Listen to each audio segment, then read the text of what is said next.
Hello everyone, and welcome to this Be True to You complimentary capsule number 1.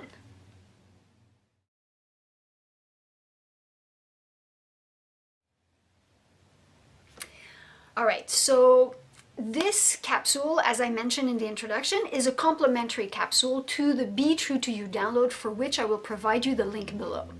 However, you can also use this work for you to get to know yourself better. Now, in the context of the download, we are talking about the necessity of knowing ourselves so that we can be true to who we are. It is a necessity because we can only be true to ourselves if we actually know who we are, what we want, what we like, what we don't like. So, this is an exercise that allows us to know ourselves better. Now, oftentimes when I ask people to write down their skills and their qualities, they kind of draw a blank, and so this exercise is a complementary exercise. It's what I call the CV building. Now, when we write a CV, the idea is that we sell ourselves, that we tell people in the most efficient way why we would be a good fit and why they should hire us. Now, when our self-esteem is a little bit lower, it can be very difficult. It can be quite challenging. And I have worked with many clients in helping them write out their CV or using that exercise for them to get to know themselves better. So, we're going to be doing this in 4 phases. So let's begin.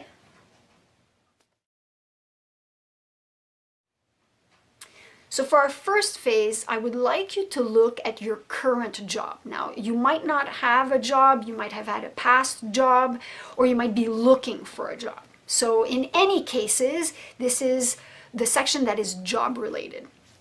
So I would like you first to make a list of all of your tasks.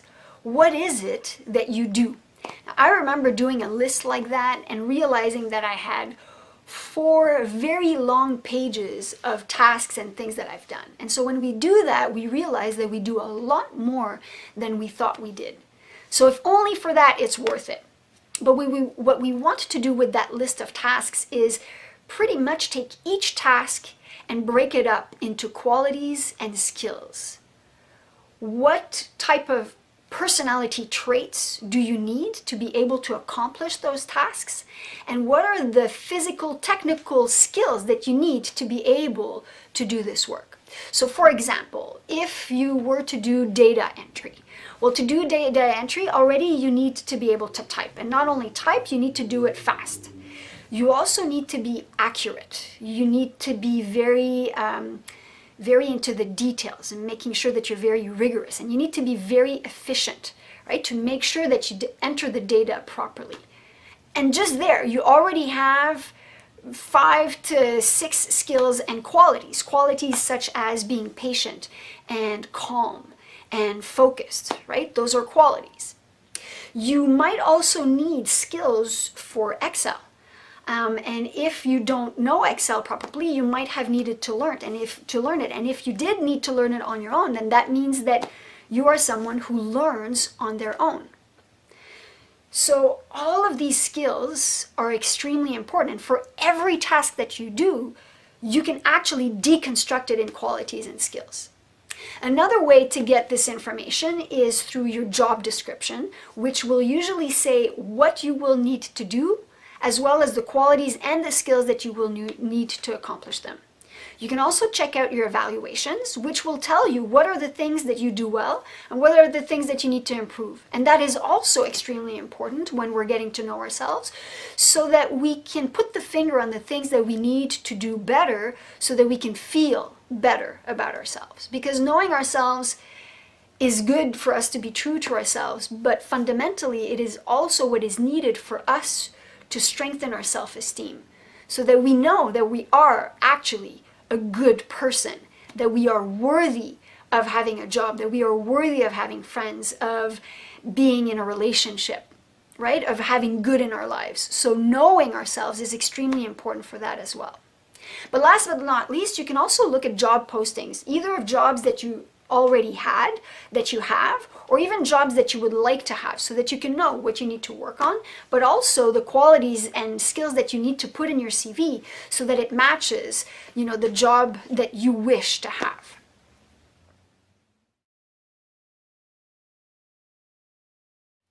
Now, oftentimes I've helped people who've said, yeah, but I haven't been in the workplace for so long. What is it that I have to give? You have a lot to give.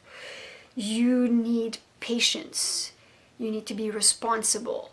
You need to be efficient, organized, innovative in how you are going to entertain your children, creative in how you're going to do things that are for free.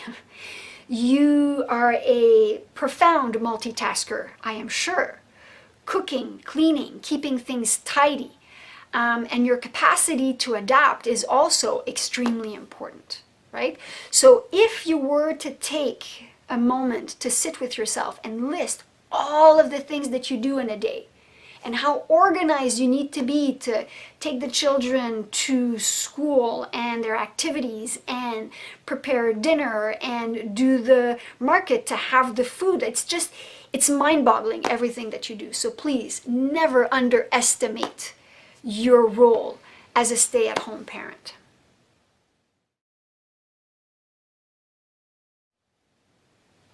Third, sometimes we have gaps in our CVs, either because we've traveled or because we had studies or even because we had health issues. So in this context, again, there are a lot of qualities and skills that are required for that. If you traveled, well, you need to organize, you need to plan your flights, you need to plan where you're going to go, you need to do reservations for the plane, for the hotels, or if you're going to live with people, you need to get in contact with them. Traveling also, all of the vaccinations that you require, understanding the country better. And then the qualities are all about being open to different cultures, easily adapting to different situations, because if you've traveled, you know that you need to adapt and you need to, spin quickly onto your feet. Being curious, wanting to know more about different cultures. So these are all important things. If you've studied, being resilient, being patient, being organized, being focused, these are all qualities that you need. And if you've lived with health issues, well, you need a huge amount of resilience, of being able to see the positive when it's not always rosy, being able to deal with potentially traumatic experiences, being able to get past it and through it and thrive despite it. The fact that you are coming back into the workforce after having dealt with health issues is enormous. And I want you to take the time to really imagine what you would think of someone who has lived a really frightening illness and is coming back to work despite it. What would you think about that person? How much would you admire and be inspired by that person working despite those health issues?